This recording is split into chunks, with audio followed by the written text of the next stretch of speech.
Hey gardeners, today I'm showing you how and why to start zinnias and strawflowers from seed indoors. Giving them a head start can lead to stronger plants and earlier blooms. Let's get them growing.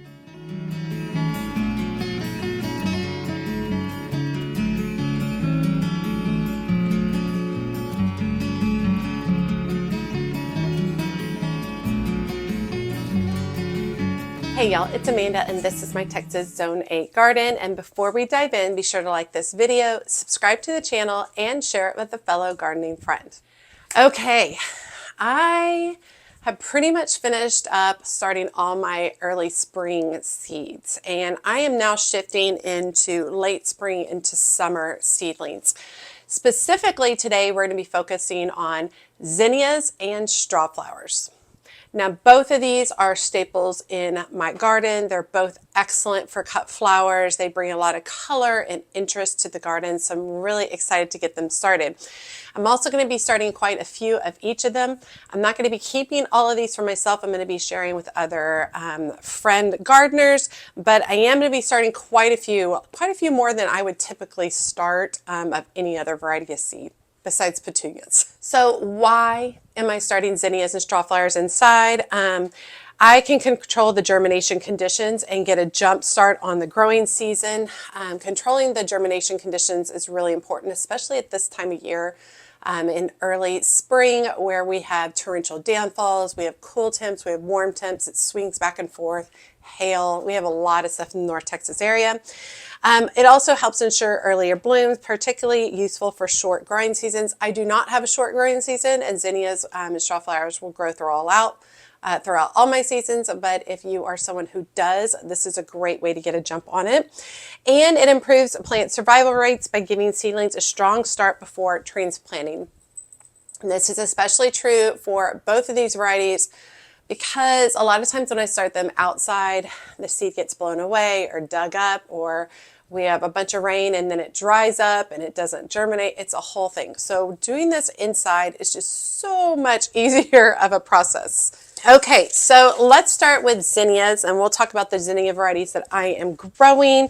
The first variety that I'm going to be growing is Benari's Giant Wine. These seeds are from Johnny's Selected Seeds. It's in large, fully double blooms in a rich wine red hue, and they're about 4 to 5 inches wide, the blooms are, and about 32-inch tall plant. Great, beautiful, beautiful color. Next is Polar Bear Zinnia, and this is from Hudson Valley Seed Company, and their seed packets are super pretty. Pure white, fully double blooms that are 4 inches across. The centers become a little bit more yellow with age. As the centers open up more, there'll be a little bit of yellow towards the center, and these are about 3 to 3.5 feet tall. Classic white, excellent for arrangements.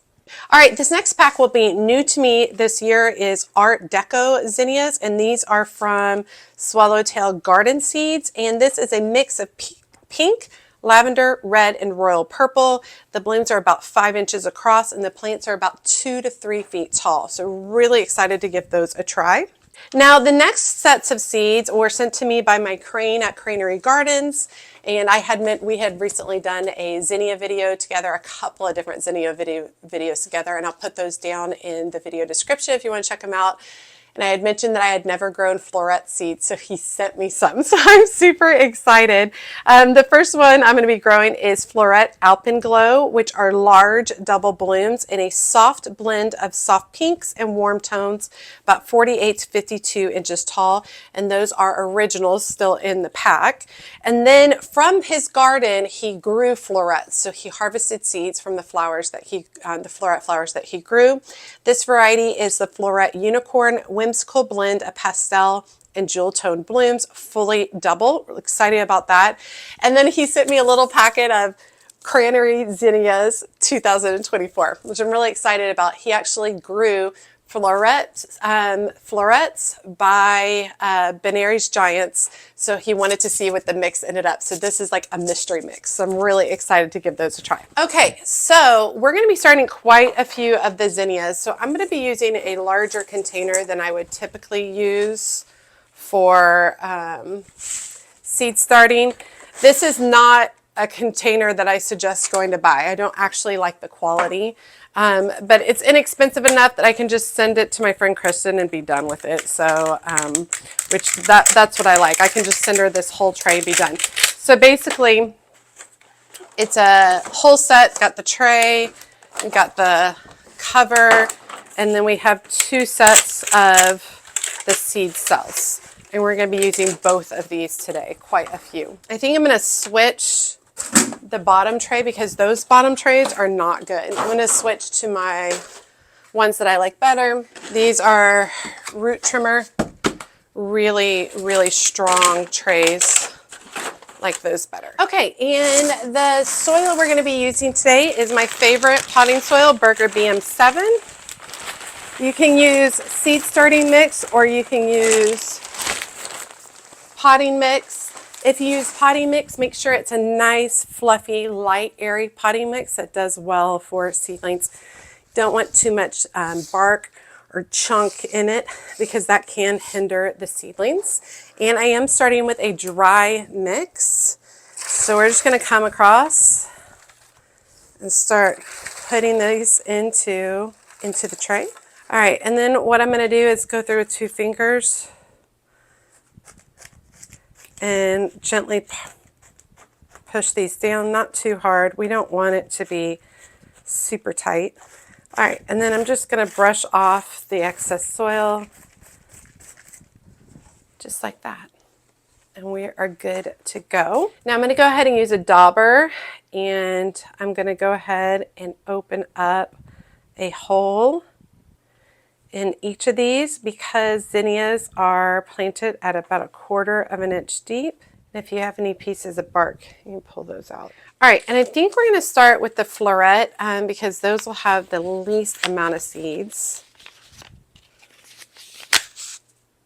He's got just about like 3 or 4 in here, but I'll take it.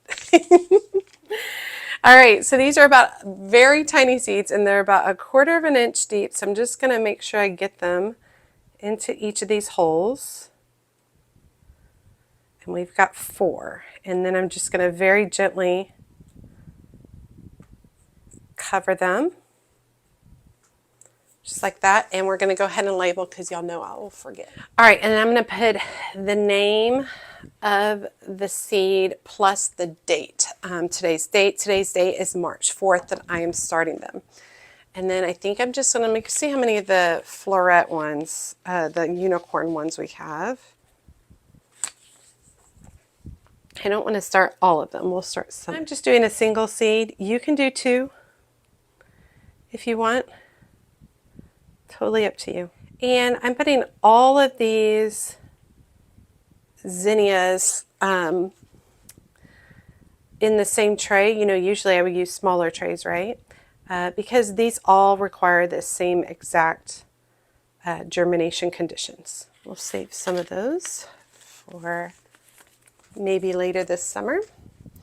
And I'm going to make sure that my seed is in and that I get it covered.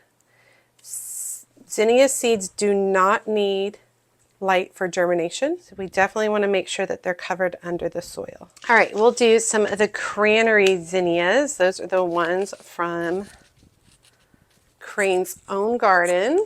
We might be able to get away with just 1 tray today. Okay, next we're going to move on to the Art Deco ones from Swallowtail Garden Seeds.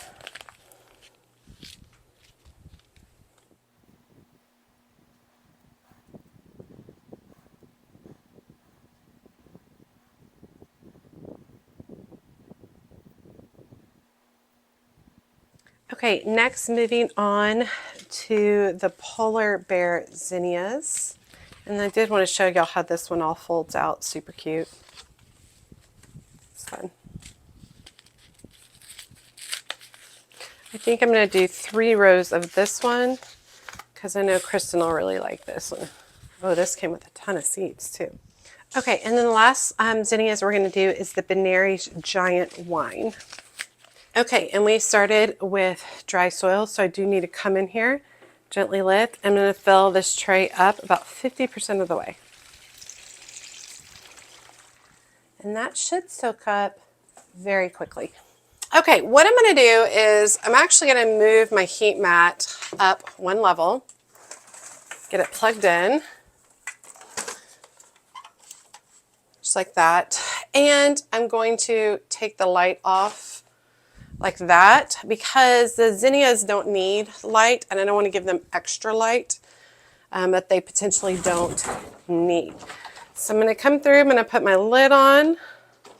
Don't love these lids, so if you have a better situation, these just don't fit as well.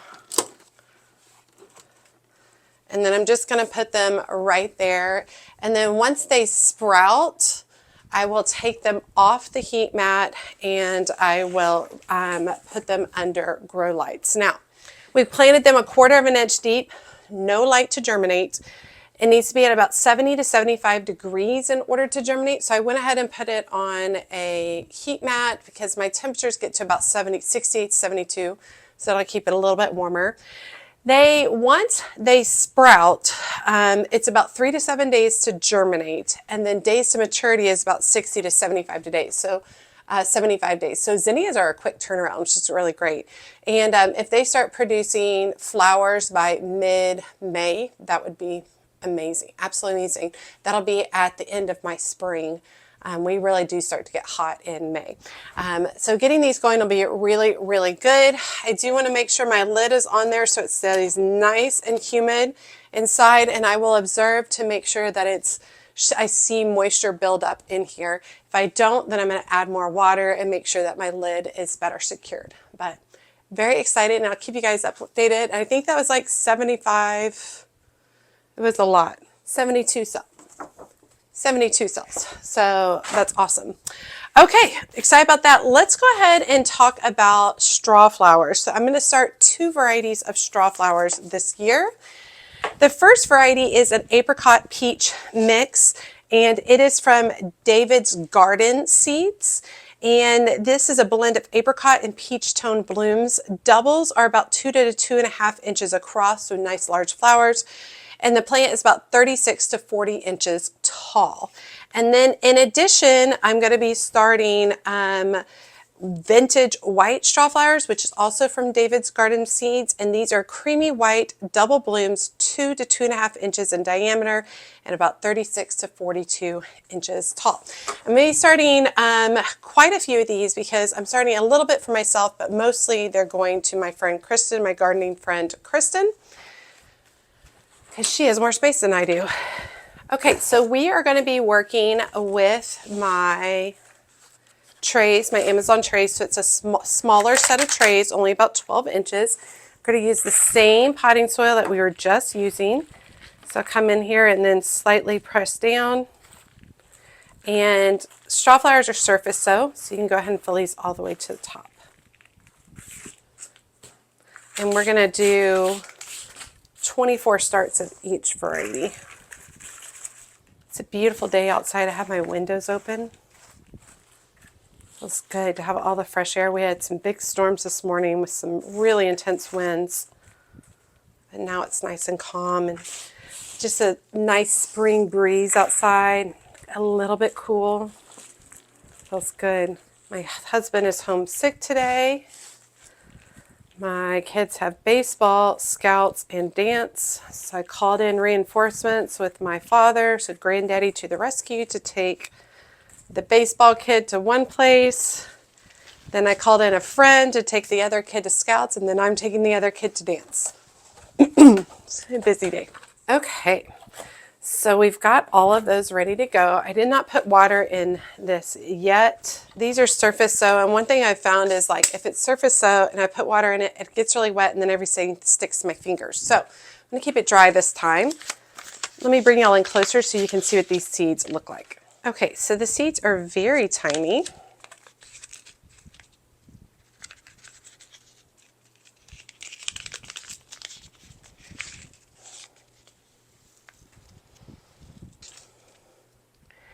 And they're super tiny, and we're just going to give them a little sprinkle. Still have some more left. I am going to come through and gently press these down. And because the soil's not wet yet, they won't stick to my fingers, which is great. I'm going to make sure that the seed has really good contact. with the soil surface. And then we'll go ahead and fill these up about halfway with water.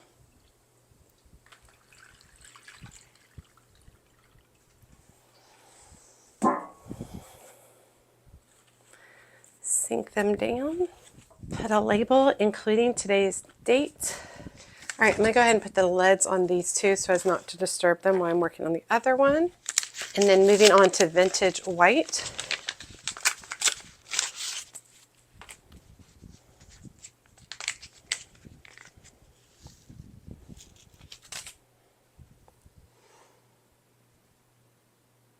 All right, making sure we have good contact with the soil. These are surface sow. Okay, I do think I'm going to add vermiculite to these. I've been struggling with some algae and such. So since these are surface sow, I'm just going to do light vermiculite on them. Not heavy, just light.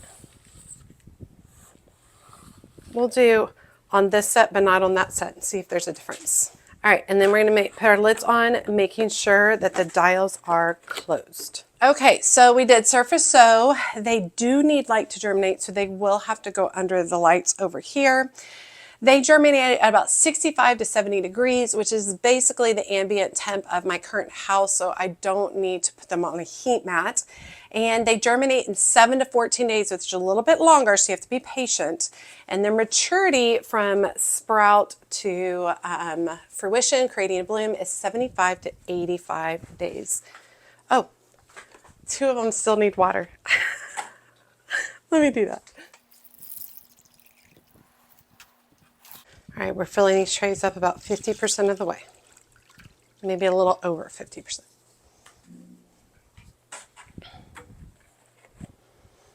Okay, and they need to go under the lights. So we're gonna put them under the grow lights right here. I have to shift a few things down. Okay, good to go. Excited to get those started. A bunch of zinnias started, 72 zinnias started, and 48 strawflowers started. And these are annuals. These do not come back. They are cut and come again. So the more you cut on them, the more blooms they're going to produce. I do have a video coming up soon all about cut and come again flowers. I'm really excited about. Now let's talk about a few common problems and solutions that you might be running into for zinnias. Powdery mildew is definitely an issue with zinnias. So you want to make sure you have good airflow and avoid overhead watering, and that's here inside and outside. So we'll have fans going once these seedlings sprout, have good airflow, and making sure I'm only watering from below, and the same thing for outside. And then also with zinnias, you can run into leggy seedlings, and you want to do the you want to avoid that by keeping grow lights close at 2 to 3 inches above the plant. So real close to the grow light so that they don't get all stretched out. Now, common problems and solutions for strawflower. They are slow germination, so you want to make sure you ensure consistent warmth and moisture throughout the entire process. It can be up to 2 weeks for strawflowers. So don't, be patient, take your time, make sure it's staying moist through the whole process. And weak stems, which I've definitely found to be an issue with strawflowers, especially in the beginning. So you want to provide a fan for air circulations to strengthen seedlings. So you can see right here, I've got my oscillating fan, and when the lids come up, the oscillating fan will go and help make stronger ones. But definitely strawflowers, they definitely can be weaker stems. All right, that was a good session. Zinnias and strawflowers, excited to get them going. I will be shifting more into my summer annuals, a lot more zinnias and such. We are also slipping into planting bulbs. So we're gonna be planting lilies and liatris and caladiums and gladiolas. So a lot of that coming up as well. Also have some climbing roses to plant. The bare roots that we had already planted up are doing brilliantly, and they're within a month of going outside as well. Still more cleanup in the garden. I'm going to be taking down my greenhouse. I mean, there's a lot. there's a lot going, so super excited. All right, you all, as always, make sure you like and comment on the video. Every time you like and comment, it helps grow the video so much. And if you don't feel comfortable leaving a comment, just drop me an emoji below, letting me know that you made it to the end of the video and you say hi. And be sure to check me out on my Patreon community. It is a new community I started. It's all gardeners, and we share a lot of information and stuff together. There is a free level to join at, and then there are paid levels. The higher the level, the more access to content you get, including free videos, group chats, sharing photos, seeing all of my daily posts. I pretty much switched all my social media over there. I really, really love it. Feels really good because people who are there are people who want to be there. So it feels really, really nice. All right, y'all. As always, she's a mad gardener or decorator or anything else that she wants to be. Thanks, y'all.